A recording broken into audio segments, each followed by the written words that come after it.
Hello dear student. आज हम लोग जैव अणु के बारे में बात करेंगे। जैव अणु का मतलब है कि बायोमोलिक्यूल्स।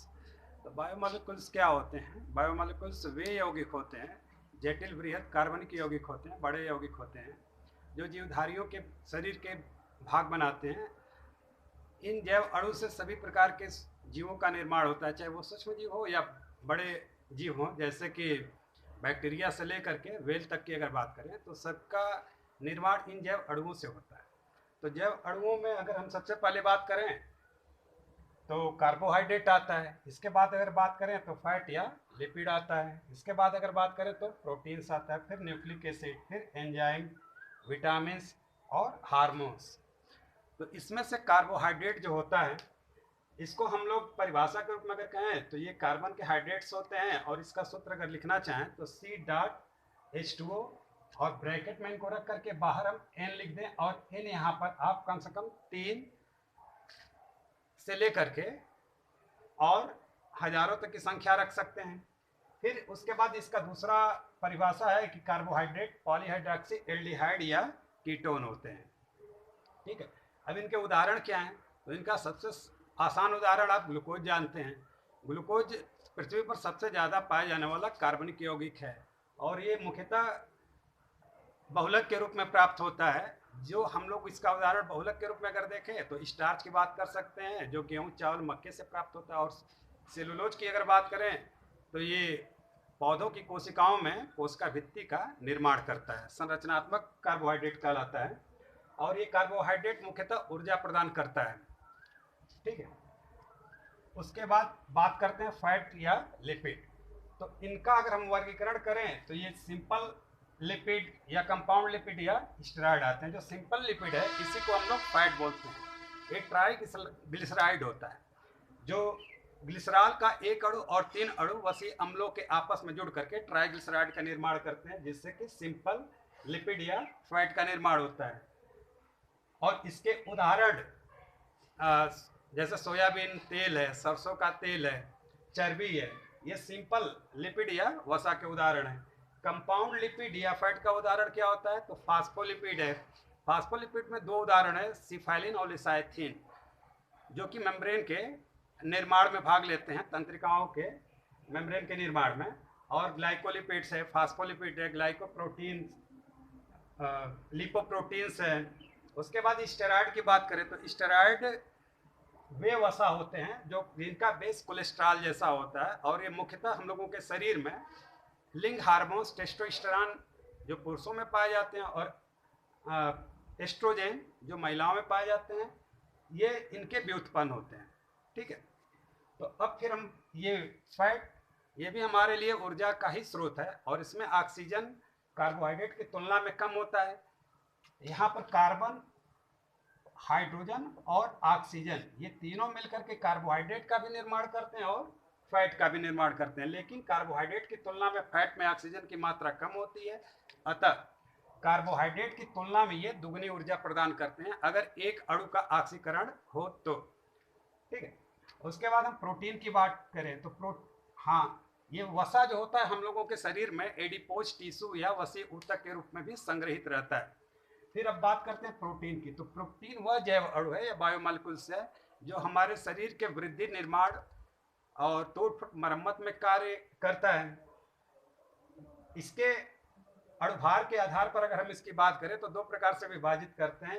ये ग्लोबुलर होते हैं या फाइब्रस होते हैं। ग्लोबुलर जो होते हैं इनके उदाहरण होते हैं एंटीबॉडी, एल्बुमिन, ग्लोब्यूलिन, हीमोग्लोबिन, ये ग्लोबुलर प्रोटीन के उदाहरण है। और फाइब्रस ये हमारे शरीर के निर्माण में भाग लेते हैं। इनके उदाहरण आप लोग पाएंगे मायोसिन, इलास्टिन, फाइब्रोइन। फाइब्रोइन जो होता है ये रेशम का आधार है, रेशम का मुख्य कार्बनिक यौगिक। अगर कहें तो रेशम क्या है? प्रोटीन है, फाइब्रोइन। और हीमो इसके बाद आते हैं इसकी रचना। तो एमिनो, ये प्रोटीन किससे बने होते हैं? तो ये एमिनो एसिड से बने होते हैं। और एमिनो एसिड का क्रम जुड़ने के आधार पर इनकी संरचना प्राइमरी स्ट्रक्चर होता है, सेकेंडरी स्ट्रक्चर होता है, और टर्शियरी स्ट्रक्चर होता है, और क्वार्टनरी स्ट्रक्चर होता है। जिसमें से सभी जीवों के शरीर की जो रचना होती है वो प्राय टर्शियरी प्रोटीन के कारण होती है। सेकेंडरी प्रोटीन में दो तरीके की रचनाएं आती हैं, अल्फा हेलिक्स और बीटा हेलिक्स, और एक सीट प्लेटेड स्ट्रक्चर आता है, ठीक है। उसकी चर्चा हम लोग बाद में प्रोटीन के स्पेसिफिक टॉपिक पे करेंगे। उसके बाद अगर कहें, अच्छा इसी में प्रोटीन का उदाहरण जो है, जो सर्प के विष होते हैं वो भी प्रोटीन होता है। हीमोग्लोबिन एक ऐसा प्रोटीन है, कॉन्जुगेट प्रोटीन बोलते हैं, जो कि हमारे शरीर में ऑक्सीजन को कैरी करता है। इसी तरीके से केसिन एक प्रोटीन है जो दूध में पाया जाता है। इसी तरीके से प्रोलीन दाल में पाया जाता है एक प्रोटीन, ठीक है, प्रोलीन। न्यूक्लिक एसिड जो है हम लोगों के शरीर में जेनेटिक मटेरियल का काम करता है। इसकी इकाई न्यूक्लियोटाइड्स होते हैं। ये दो प्रकार के होते हैं, डीएनए और आरएनए। तो डीएनए को हम लोग कहते हैं डीऑक्सी राइबोज एसिड, और आरएनए को कहते हैं राइबोज न्यूक्लिक एसिड। तो सभी जीवधारियों में या तो डीएनए जेनेटिक मटेरियल होता है या तो आरएनए। अब प्राय जंतुओं में जो जेनेटिक मटेरियल होता है वो डीएनए होता है। सूक्ष्म जीवों में खास करके वायरस में आरएनए होता है। जैसे एड्स के वायरस में जो जेनेटिक मटेरियल होता है वो आरएनए होता है। अब इनके निर्माण में, डीएनए और आरएनए के निर्माण में कौन कौन भाग लेता है? तो पेंटोज शर्करा भाग लेती है। डीएनए में पेंटोज शर्करा डीऑक्सीराइबोज होती है, और आरएनए में राइबोज शर्करा होती है जो 5 कार्बन की होती है, ठीक है, इसलिए पेंटोज कहते हैं। डीएनए में और आरएनए में फास्फेट ग्रुप कॉमन होता है। नाइट्रोजनस बेस दोनों में होता है, प्यूरिन और पिरिमिडिन के रूप में। तो दोनों का प्यूरिन तो सेम होता है, जैसे एडेनिन और गुआनिन। लेकिन डीएनए में पिरिमिडिन बेस जो होता है उसमें थायमिन और साइटोसिन होता है, जबकि आरएनए में साइटोसिन होता है और थायमिन के जगह पे यूरासिल आ जाता है, ठीक है। उसके बाद एंजाइम की बात करें तो एंजाइम वो कार्बनिक यौगिक हैं जो होते तो मुख्यतः शुद्ध रूप से प्रोटीन है, लेकिन जैव क्रियाओं की गति को नियंत्रित करते हैं। इनकी उपस्थिति में कोई भी जैव रासायनिक क्रिया बहुत तेजी से संपन्न होती है। इनका वर्गीकरण जब हम करते हैं तो ये हाइड्रोलेजेज, ligase, lyase, catalase, oxido reductase और ट्रांसफरेज, ये 6 ग्रुप में इनका वर्गीकरण करते हैं। जैसे पेप्सिन एक एंजाइम है जो प्रोटीन को एमिनो एसिड में बदलता है। यूरिएज एक एंजाइम है जो यूरिया को अमोनिया और कार्बन डाइऑक्साइड में तोड़ता है। डाइस्टेज एक एंजाइम है जो स्टार्च को माल्टोज में बदलता है। इन्वर्टेज एक एंजाइम है जो सुक्रोज को ग्लूकोज और फ्रक्टोज में बदलता है। तो ऐसे ही एक और एंजाइम आप पढ़ेंगे, जाइमेज, जो ईस्ट में पाया जाता है, एक कोश की कवक मान सकते हैं उसको, और ये ग्लूकोज को किस में बदलता है? Ethyl alcohol. अक्रिया किण्वन की कहलाती है, ठीक है। तो हाइड्रोलेजेस जो एंजाइम है यही मुख्यतः पाचन क्रिया में भाग लेते हैं, ठीक है। विटामिन्स क्या होते हैं? तो ये बहुत सूक्ष्म मात्रा में हमारे भोज्य पदार्थों में प्राप्त होते हैं। ये हमारे शरीर में निर्माण इनका नहीं होता है। मुख्यतः हम इनको फलों से प्राप्त करते हैं और अनाज से प्राप्त करते हैं। इनसे होने वाली जो रोग होती है उसको हम लोग डिफिशियंसी डिजीज कहते हैं, अपूर्णता रोग कहते हैं। अब इस विटामिन को हम 2 भाग में बांटते हैं, वाटर सॉल्युबल यानी जल में घुलनशील, और फैट सॉल्युबल यानी कि वसा में घुलनशील।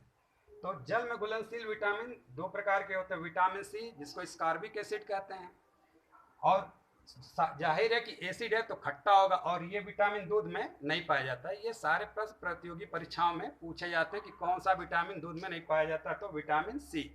इसके बाद विटामिन बी जो जल में घुलनशील है, ये कॉम्प्लेक्स है। इसमें कई प्रकार के विटामिन होते हैं। जैसे B1 है तो B1 को हम लोग थायमिन कहते हैं।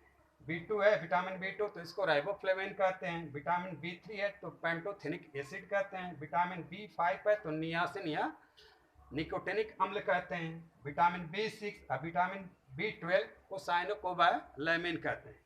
अब विटामिन सी की कमी से स्कर्वी रोग होता है, आप जानते होंगे, जो मसूड़ों का है रोग है। मसूड़े में पस आना शुरू हो जाता है, सूजन हो जाती है, तो विटामिन सी की कमी है। विटामिन B1 से बेरी रोग होता है। विटामिन B2 से किलोसिस रोग होता है, ओठ के किनारे फटने लगते हैं। विटामिन B3 ये हमारे लिए बहुत ज़रूरी है, इसकी कमी से डर्मेटाइटिस, त्वचा रोग वगैरह होते हैं। विटामिन B5 की कमी से, नियासिन की कमी से पेलाग्रा होता है। विटामिन B12 की अगर बात करें तो इससे पर्सीनियस एनीमिया होती है, रक्ताल्पता होती है। और इसके बाद अगर हम बात करें तो फैट सॉल्युबल विटामिन की, तो इसमें विटामिन ए जिसको रेटिनॉल कहते हैं, इसकी कमी से नाइट ब्लाइंडनेस, रतौंधी रोग होता है। इसको एंटी इन्फेक्शन विटामिन भी कहते हैं। विटामिन डी, इसको सनशाइन विटामिन भी कहते हैं। मुख्यतः ये कैल्सीफेरॉल होता है, लेकिन ये दो प्रकार के होते हैं, कॉलीकैल्सीफेरॉल और आर्गोकैल्सीफेरॉल। विटामिन ई, इसको एंटी स्टेरिलिटी विटामिन कहते हैं, ये बंध्यता को रोकता है। ठीक। विटामिन के, इसको नेप्टोक्विनान कहते हैं, और इसको विटामिन के की कमी से भी एनीमिया होती है। अब यहाँ पर बात करें हम आगे हार्मोन्स की, तो हार्मोन्स हमारे शरीर में बनते हैं और जहाँ से स्रावित होते हैं उनको हम लोग अंतःस्रावी ग्रंथियाँ कहते हैं। ये नलिका विहीन होती हैं। इनमें बना हुआ हार्मोन सीधे ब्लड में छोड़ा जाता है और ब्लड से हमारी कोशिकाओं में पहुँचती हैं, और कोशिकाओं में होने वाली जैविक क्रियाओं को, उपापचयी क्रियाओं को ये नियंत्रित करती हैं। ये सामान्य मात्रा में अगर हैं तो कोई रोग नहीं होता है, और अगर अधिक मात्रा या अल्प मात्रा में ये अगर शरीर में उपलब्ध हैं तो ये विभिन्न रोगों को उत्पन्न करते हैं। तो इनको हम लोग कहते हैं फंक्शनल डिजीज। इनके कारण होने वाले रोग जो होते हैं, इनकी कमी से फंक्शनल डिजीज कहते हैं, यानी कि कार्यात्मक रोग। ठीक है। तो हार्मोन्स के बारे में हम लोग बाद में डिटेल में पढ़ेंगे। आज आपके लिए इतना सा रहा। अब अगर आपको अच्छा लगता है तो लाइक कीजिए इसको। Thank you.